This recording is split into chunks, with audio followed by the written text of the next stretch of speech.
अगर उसके खिलाफ 302, 376 है, पॉक्सो एक्ट जैसे मामले चल रहे हैं, तो वो क्या एग्जाम्पल सेट करेगा? वो सरकारी कर्मचारियों की पेंशन विदहल्ड हो जाती है। जो बरी हुए उसका आधार क्या था?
एक नॉर्मल वेरिफिकेशन होता है ये, जो भी एम्प्लॉयर होता है वो संबंधित थानों पे या संबंधित जिले के कप्तान के पास में उसको भेजा जाता है कि समस्त जो भी जानकारी एकत्रित की जा सके उनके कैरेक्टर को लेकर कि कहीं कोई ऐसा कोई आपराधिक मामला लंबित तो नहीं है।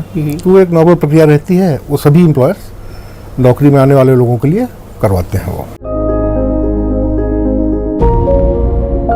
वेरिफिकेशन कई तरीके के हो सकते हैं। पुलिस वेरिफिकेशन के अलावा मान लीजिए हेल्थ को लेकर वेरिफिकेशन होता है पूरा, तो वो तो एक अलग विषय है।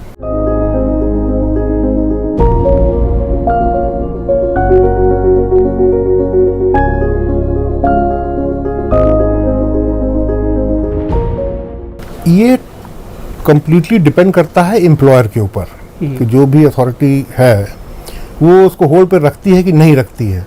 नॉर्मली होल्ड पे नहीं रखा जाता है, या तो उनको ज्वाइनिंग करा ही दी जाएगी या उन्हें रोक दिया जाएगा। और ये जो फाइनल रिजल्ट आता है वो सब्जेक्ट टू वेरिफिकेशन ही होता है। अच्छा, कि अगर वेरिफिकेशन में कुछ नेगेटिव आ जाएगी तो स्वतः रद्द हो जाएगा वो, और अगर नहीं है तो उसको ज्वाइन करा लेंगे फिर वो।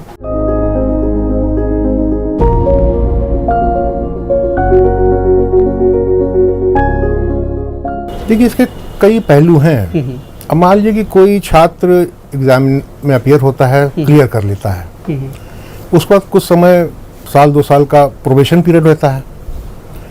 मान लीजिए दौरान प्रोबेशन पीरियड अगर कोर्ट से उसका कन्विक्शन हो जाता है जिस मामले पे उसके पर अभियोग चलाया जा रहा था, तो उस स्थिति में एम्प्लॉयर ड्यूरिंग प्रोबेशन पीरियड बगैर कोई इंक्वायरी सेटअप किए उसे ही completely on the basis of the judgement of the court उनको नौकरी से निष्कासित कर सकता है। लेकिन मान लीजिए प्रोबेशन पीरियड कंप्लीट हो गया है अगर, तब फिर उन्हें एक इंक्वायरी कंडक्ट करनी पड़ेगी और उनसे जवाब मांगना पड़ेगा, एक अपॉर्चुनिटी ऑफ हियरिंग देनी पड़ेगी as a principle of natural justice कि ये ऐसा सा मामला हुआ था और आप उसमें कन्विक्ट हो गए हैं, तो क्यों ना आपको इस नौकरी से क्यों ना हटाया जाए।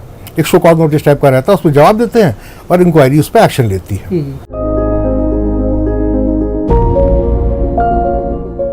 इंक्वायरी उस अपराध के संदर्भ में नहीं, एक इंक्वायरी सेटअप की जाती है कि ये हुआ है, उनसे शो कॉज नोटिस मांगा जाता है कि ये दोषसिद्धि हो चुकी है आपके खिलाफ, तो क्यों ना आपको नौकरी से हटा क्यों ना दिया जाए।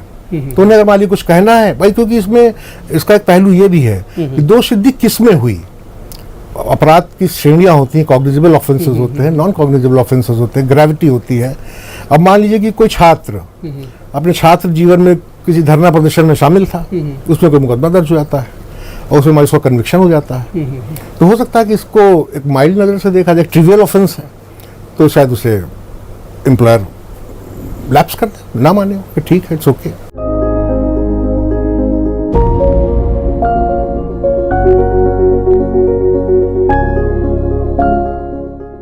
उसकी सीवियरिटी ऑफ ऑफेंस तो बहुत मायने रखता है कि मान लीजिए कि किन्हीं गंभीर धाराओं में अगर अपराध हुआ है तब तो फिर आपका बच पाना बहुत ही मुश्किल रहता है।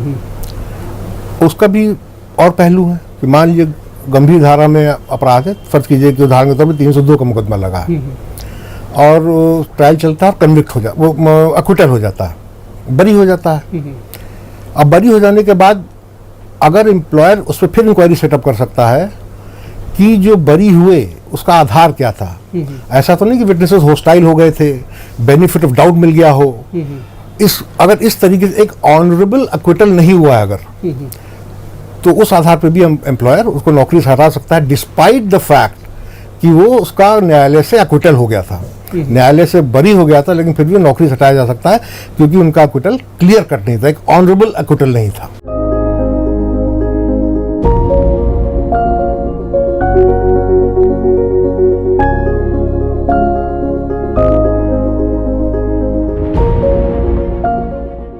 अब ऐसे में इमीडिएट एक्शन तो मान लीजिए हम जॉब कर रहे हैं, अपना प्रोबेशन पीरियड पार कर चुके हैं, रेगुलर जॉब में हैं और कोई पास्ट का ऑफेंस जो पहले रजिस्टर हुआ था न मेरी जानकारी में था न कहीं और भी जानकारी में था, तो उस स्थिति में डिस्क्रिशन हमेशा एम्प्लॉयर के पास में रहता है, क्या करेगा। लेकिन नॉर्मली यहाँ पे होगा ये कि एफआईआर हो गई, मुकदमा चलेगा। हो सकता है कि भाई अगर मान लीजिए सीरियस ऑफेंसेस में या नॉन कॉग्निजेबल में भी है तो उसमें बेल तो आदमी कराएगा ही जाके। अगर उससे कोई रिलीफ किसी हाई कोर्ट से या किसी कोर्ट ऑफ लॉ से नहीं मिली हुई है तो उसे बेल करानी पड़ेगी।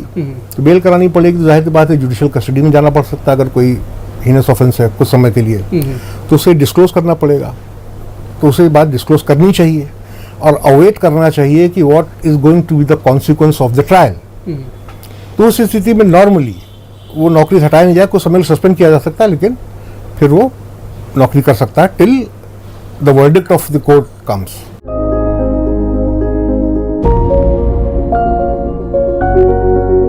देखिए क्रिमिनल मुकदमे ही मेजरली काउंट करते हैं क्योंकि सिविल प्रकृति के बाद मान लीजिए परिवार में संपत्ति के बंटवारे को लेकर विवाद है, भाइयों में है या पिता ताऊ में है, चाचा ताऊ में है, चाचाओं में है, तो वो कोई ऑफेंस नहीं है।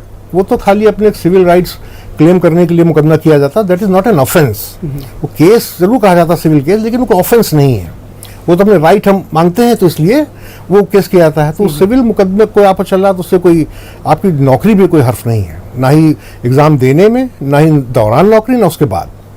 वो तो कोई अपराध से रिलेटेड अगर कोई मामला है तब भी ये आपको आपकी जॉब को हैम्पर कर सकता है। वो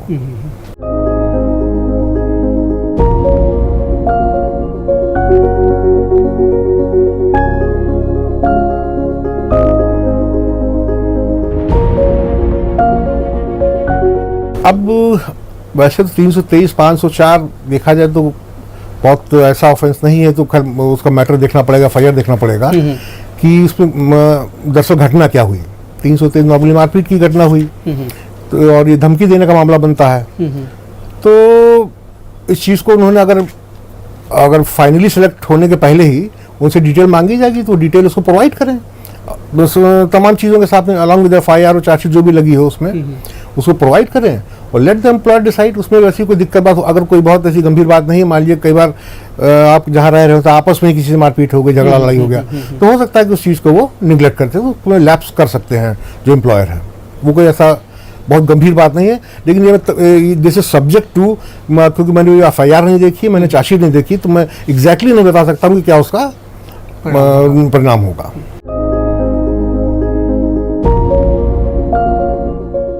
मामले आते रहते हैं, लेकिन हम लोग सामने कई मामले ऐसे आते हैं जहाँ पे कन्विक्शन हो जाने के बाद सरकारी कर्मचारियों की पेंशन विदहेल्ड हो जाती है। अच्छा, रोक दी जाती है, क्योंकि एक बड़ा इंपॉर्टेंट क्लॉज रहता है कि जो पेंशन होती है सरकारी कर्मचारी को, वो भी सब्जेक्ट टू हमारे good moral character, good behaviour पे डिपेंड करती है कि अगर हमारा बिहेवियर ठीक नहीं रहेगा तो हमारी पेंशन रोक दी जाएगी। और किसी ऑफेंस में हमारा कन्विक्शन हो जाना, ये सीरियस डाउट हो जाता है। डाउट क्या, सीरियस क्लियरिटी हो जाती है कन्विक्शन के बाद कि हमारा कैरेक्टर ठीक नहीं है, हमारा बिहेवियर गुड नहीं है, अच्छा नहीं है हमारा बिहेवियर, तो उस कंडीशन में पेंशन रोक दी जाती है। तो उसमें केस टू केस कई बार चीज़ें वेरी करती रहती हैं, सबके अपने अपने फैक्ट्स होते हैं, सर्कमस्टांसेस होते हैं, तो उन्हीं बेसिस पर हम लोग कोर्ट में केसेस लड़ते हैं उनके।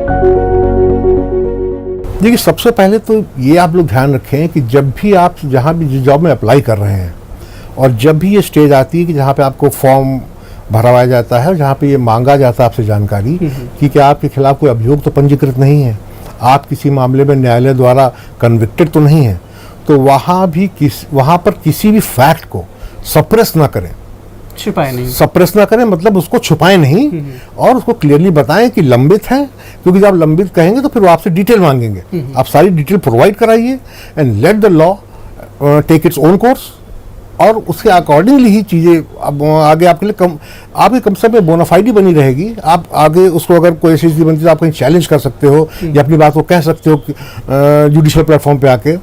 तो फैक्ट्स का सप्रेशन नहीं होना चाहिए।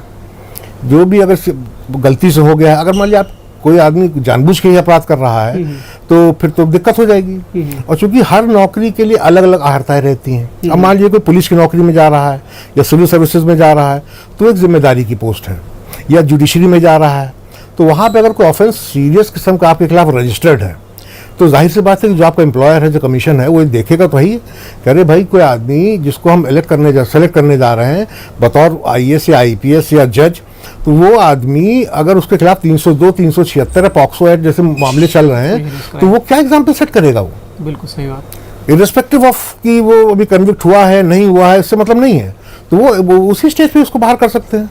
क्योंकि भाई मान लीजिए कोई नया लड़का सेलेक्ट होकर आता है, उसका आप इंटरव्यू लेने जाते हो तो सामने आप ये भी बताते हो कि ये इनकी फला रैंक आई थी फला एग्जाम में और इनके ऊपर ये भी आपराधिक मामला लंबित है, इससे क्या मैसेज जाए? पूरा इमेज मलाइन होगा, इंटायर उस सर्विसेज की जो इमेज वो मलाइन हो जाएगी।